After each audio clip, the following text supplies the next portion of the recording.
Hey everybody, James here. Just a quick heads up before I get into this. This is a huge subject, and so my response is going to be in a couple of parts, and this is part one. Now Brock, the most accurate thing you say in your video is, songwriting, to me at least, is the often faulty and clumsy attempt to harness the vastness of these human experiences.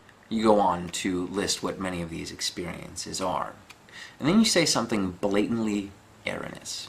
Who watching this hasn't noticed how music can touch a place within a human being that no biology book can point to? Now, while I'm a credentialed music historian with a modest pedigree in piano from a fairly reputable state university, it is not my expertise in the field that has given me any better insight into this statement. The unfortunate thing about this statement, Brock, is that there have been several books which discuss the biological and specifically the neuropsychological aspect of music. Neuropsychology, of course, being the field which studies the interaction between brain function and psychology.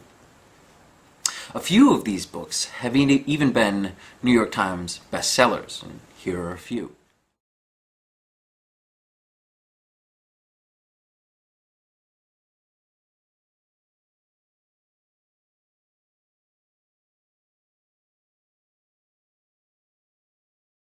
When I was an undergrad, I had a conducting professor who would say, you become responsible for a piece of knowledge the moment you realize you don't know it. You can think of this video series as me placing the responsibility firmly and squarely on your shoulders. But, to summarize what happens. Listening to music caused a cascade of brain regions to become activated in a particular order. First, auditory cortex for the initial processing of the components of the sound. Then the frontal regions, such as BA44 and BA47, that we had previously identified as being involved in processing musical structure and expectations. Finally, a network of regions, the mesolimbic system involved in arousal, pleasure, and the transmission of opioids, and the production of dopamine, culminating in activation of the nucleus accumbens.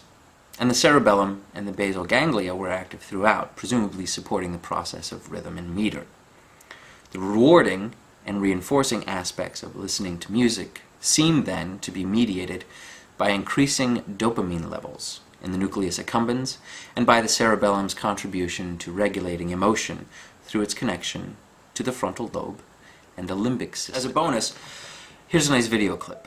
In his quest, Dr. Sachs is offering himself up as a test subject. A team of neuroscientists at Columbia University have designed a test that will reveal if the brain of Dr. Sachs loves Bach as much as he does. And roll back and forth. Hal Hinkle gives Dr. Sachs a device to rate his emotions, while at the same time a scan will record the activity of his brain. He'll hear two pieces of music, one by Bach and one by Beethoven. First the Bach,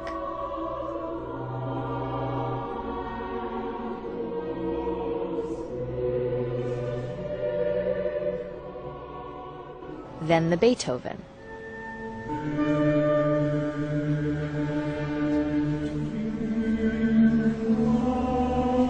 The composers are different, but the music shares certain qualities.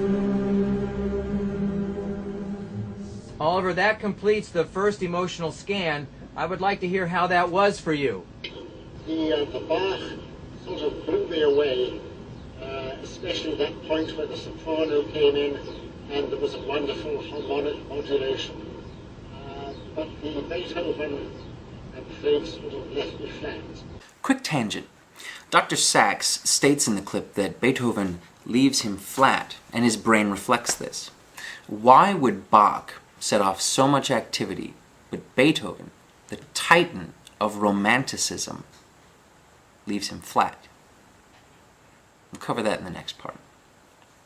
Now, I can hear you objecting, but that's not what I experience when I listen to music. And you anticipated this direction in my response when you glibly pre-dismissed the brain and the experience of music in your video. I wouldn't object to your objection. This isn't what you experience when you listen to music. At least you don't think it is. I had an atheist music history professor when I was an undergrad who would, in partial jest, make a religious statement about music, which I have adapted for myself now that I'm an atheist. When I listen to Mahler, I believe in God. My music history professor didn't.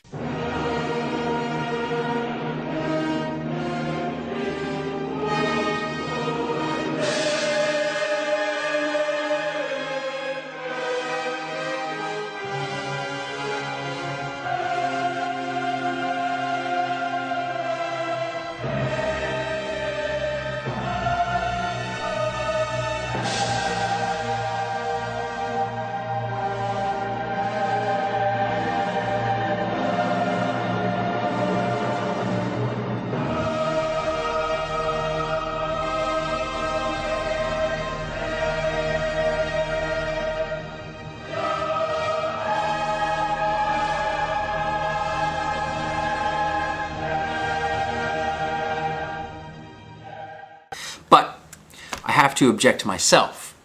No matter how emotional my experience of music might be, if there's a fact of the matter, my experience doesn't change it. What is chocolate cake? It is the combination of flour, sugar, milk, eggs, cocoa, etc., mixed and cohered in heat and ingested by me. In that ingestion, the interaction of yummy cake goodness in my taste buds sends signals to my brains, etc., etc. But this is not what I experience when I eat cake. What I experience when I eat cake is the culmination of sensory stimulation and brain reaction. The conscious experience of a thing isn't the experience of the thing itself, but rather the culmination of all factors involved. We might use the starry sky as an example. The night sky is nothing but the abyss of outer space, littered every few hundred light years with the light of distant balls of gas, superheated and engaged in the process of nuclear fusion. But is that our experience of the starry sky? We could use sex. We could use any of the other forms of art. We could even use stubbing our toe. These things are not in the world what they are in our conscious experience. But that does not change the fact of the matter. The cake is still